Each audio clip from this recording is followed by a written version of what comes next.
Labanan sa pagitan ng Israel at ng Hamas umabot na sa napakahabang panahon.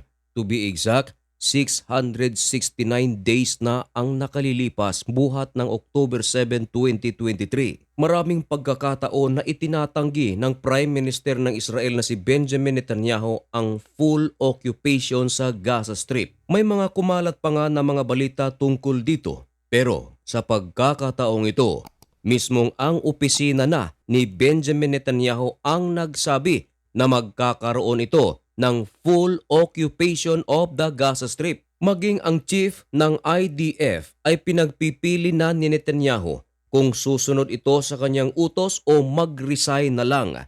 Yan ang ating pag-uusapan sa videong ito. Pero bago ang lahat ay huwag kalimutang mag-subscribe. Samahan mo na rin ng like ang videong ito at i-click ang notification bell. Napakalaking tulong yan para sa akin.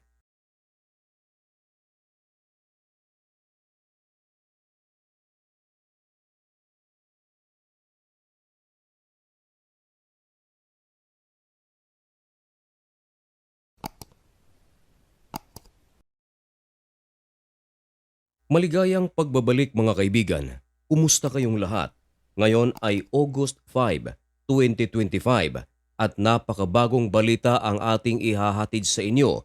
Ito ay tungkol sa latest update sa pagitan ng Israel at ng Hamas at ang nangyayari sa loob ng Gaza. Ang topic na ito ay pinag-uusapan ng mga world leaders. Naging topiko na rin ng mga analyst at eksperto at ng mga news outlets sa iba't ibang panig ng mundo. Marahil marami ring mga Pilipino ang may mga komento tungkol dito sapagkat sa loob ng mahabang panahon mula pa noong October 7, 2023, halos araw-araw nagkakaroon ng mga malalaking pag-atake ang Israel sa Gaza Strip kontra Hamas at ganon din ang Hamas halos araw-araw ay merong mga ginagawang pag-atake sa Israel.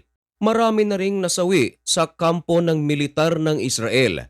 Merong mga hostages na hanggang ngayon ay hawak pa ng Hamas. At hindi rin maikakaila mga kaibigan na halos buong Gaza ay sirang-sira na. Maging ang mga sibilyan ay nadadamay at ayon nga sa pinakabagong tala, umabot na sa 60,000 ang mga nasawi sa Gaza. Mapasibilyan man, bata, babae, matanda at mga miyembro ng Hamas. Hanggang ngayon ay hindi pa natatapos ang mga pag-atake ng magkabilang panig. Meron ngang mga posibleng truce pero hindi naman natutuloy dahil hindi nagkakasundo sa mga proposals. Pero meron ding kumalat na balita mga kaibigan na sinasabing ayaw ng Israel na huminto sa gerang ito dahil may balak si Benjamin Netanyahu na sakupin ang buong Gaza. Pero noong mga nakaraang buwan, ito ay itinatanggi pa ng Prime Minister ng Israel na si Benjamin Netanyahu. Pero nito lang araw na ito mga kaibigan, August 5, 2025, nagmula mismo sa opisina ni Benjamin Netanyahu ang isang pahayag. Ang balitang ito ay kinumpirma ng The Times of Israel. Maging ang The Jerusalem Post, sinabi mismo ni Benjamin Netanyahu na nakapag-decide na ito na magsasagawa ng full occupation sa Gaza Strip. Pero alam nyo ba mga kaibigan, na sa desisyon ni Benjamin Netanyahu, maraming miyembro ng IDF ang medyo nag-o-oppose dito dahil marami pa sa mga hostages ang hawak ng Hamas. Pero ayon kay Benjamin Netanyahu, kahit pa man sa mga lugar na kung saan napaulat na doon itinatago ng Hamas ang kanilang mga hostages, ay kasama sa occupation plan na gagawin ni Benjamin Netanyahu. Kahit pa man ayaw ito ng maraming miyembro ng IDF. At dahil dito ay napaulat at inulat ito ng The Times of Israel na si Benjamin Netanyahu hinihimok ang cabinet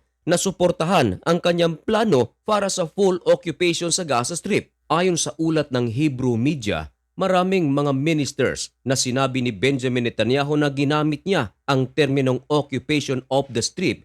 Ito ay upang palawakin ang kanilang vision para sa expansion of military operation sa Gaza. At dito ay inihayag din ni Benjamin Netanyahu ang future ng Gaza. Ayon naman sa ulat ng Ynet News na isa sa mga umo-oppose sa plano ni Benjamin Netanyahu ay ang mismong IDF Chief of Staff na si Lieutenant General Eyal Samer. Pero napaulat na sinabi ng opisina ni Benjamin Netanyahu na kung ayaw sumunod ng IDF chief sa plano nito ay kinakailangang mag-resign na lang ito. Ayon naman sa ibang mga analyst, commenters at eksperto, parang ganun na rin ang nangyayari. Bakit? Sapagkat sa kasalukuyan, 75% ngayon ng Gaza ay kontrolado ng IDF. Kung tutuusin, 25% na lang ang hindi pa ginagalaw ng Israel. Kaya halos ganun na rin daw, parang kontrolado na ng IDF ang buong Gaza Strip.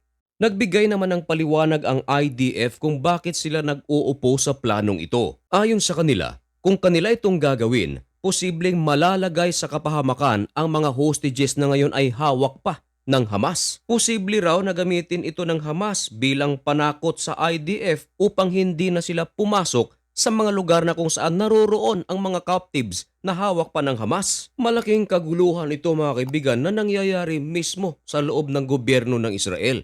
Sabagat mismong ang defense minister nito na si Israel Katz ay napaulat na hanggang ngayon ay hindi pa nakapagdesisyon tungkol sa planong ito. Ipinablis naman ng The Times of Israel kung sino ang mga pumapabor na tuluyan ng magkaroon ng full occupation ang Israel sa Gaza Strip. Ito ay ang mga matataas na posisyon sa Israel, kabilang na ang Strategic Affairs Minister na si Ron Dermer, maging ang Finance Minister nito na Bezalel Smotrich, maging ang National Security Minister na si Itamar Ben-Gvir. Kasama pang nag-agree dito ang Military Secretary na si Major General Roman Goffman.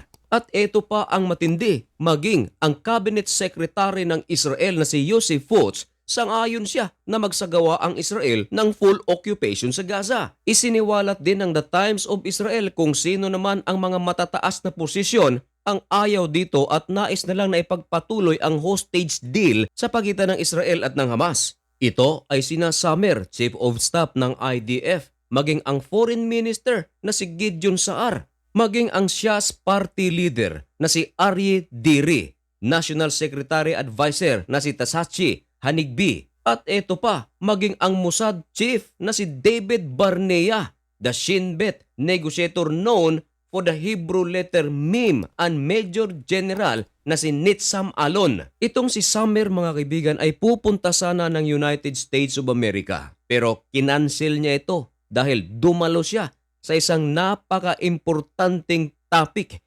para sa plano ng Israel sa Gaza Strip. Nako, ano kaya ang magiging kahihinatnan nito?